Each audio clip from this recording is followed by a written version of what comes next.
Good evening, fellow SCAR members. Hopefully you're having a wonderful banquet this evening. I'm here with fellow Buzzards Mike Ciotti and our hired gun, Matt Werner. We're just checking in since we couldn't be with you down there in the sultry, balmy South. And first we want to start with a shout out to Todd, Bruce, and Sean. You guys had a good reenacting career. It's sad to see you guys go, but you got to do what you got to do. Sean, especially, thank you. If it weren't for you, I'd pretty much be naked at every reenactment. So we don't want that. Yeah, so that's a win-win. And so last year.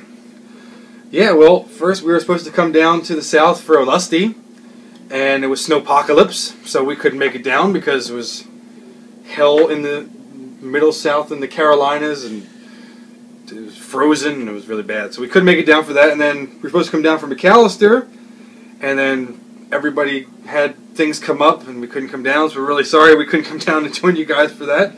And one of our best highlights of the year was the Wellborn Plantation event down in, what's that, Middletown, Virginia? Middleburg, Virginia.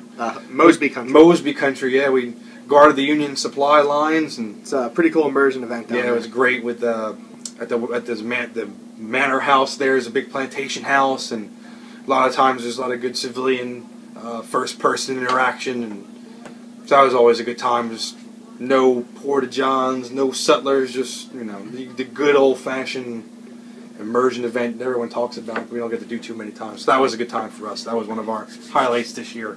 So yep. And next year, of course, we're looking forward to Bentonville, doing the 10th Iowa Company B. Should be a good time. Sailors Creek, we're actually doing the 121st New York Federal Adjunct, so we'll be facing off against some of you Crutchfield guys. Watch out. We'll see you in the field. And we're looking forward to Floyd's Folly down there in West Virginia in September. We're thinking that should be pretty cool.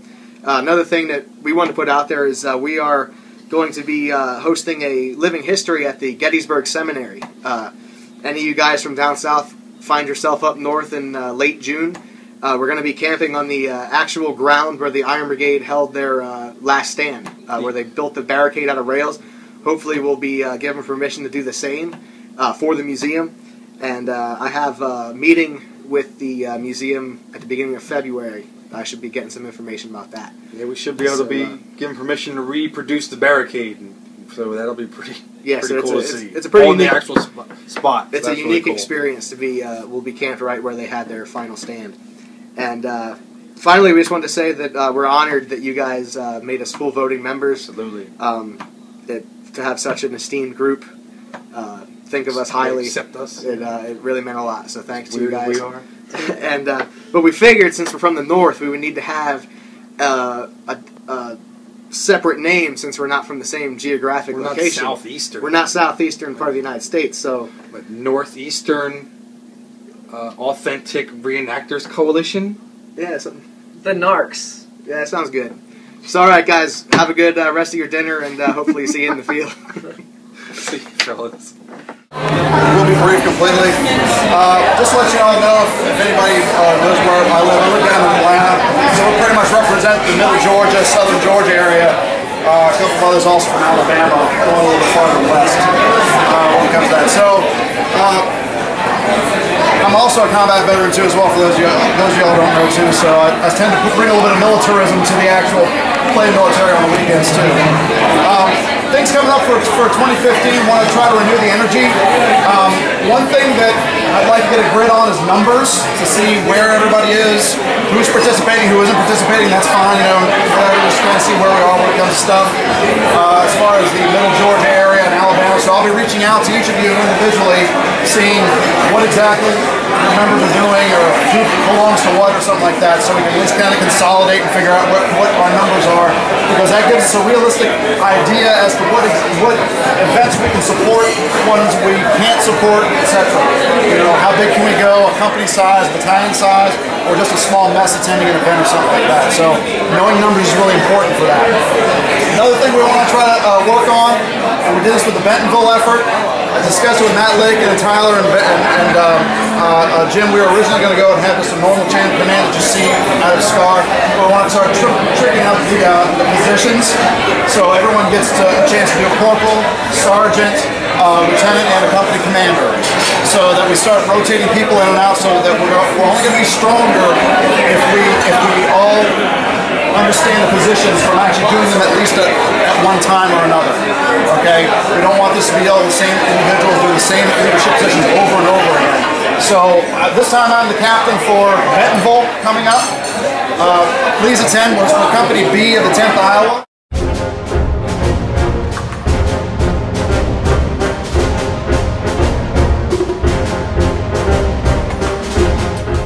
1861, New Madrid was a very important part of the Confederacy's river defenses. We've got the Mississippi River in the background here, and Confederate troops moved in to start to build fortifications.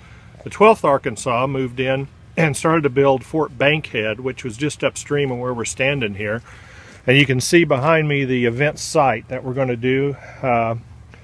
Try to replicate some of the things that happened in 1861 that the 12th Arkansas was doing.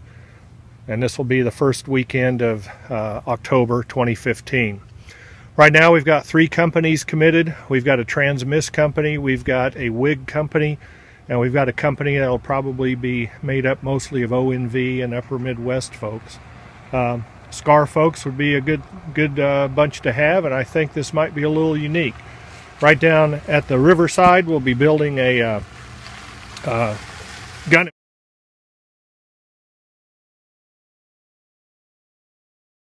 Hi. On behalf of the 36th Virginia and 7th West Virginia Infantry, I'd like to invite you to Floyd's Folly. Our event will be hosted on over 150 acres of the original Carnifex Ferry battlefield with little modern intrusion about an hour and a half from Charleston, West Virginia. We've worked to recreate never-before reenacted scenarios, including a march on the road originally taken by federal forces from Kessler's Cross Lanes into the battle, the flank attacks of the 9th and 13th Ohio Infantries on the Confederate fortifications, and the skirmish at Hughes Ferry. The main battle event will also feature the 10th Ohio attack on reconstructed log works at the center of the Confederate line. Our goal from the beginning of planning has been to both raise preservation money for the battlefield and bring quality, authentic reenactment to the region that became West Virginia. Photos and more information are available at campgolly.webs.com.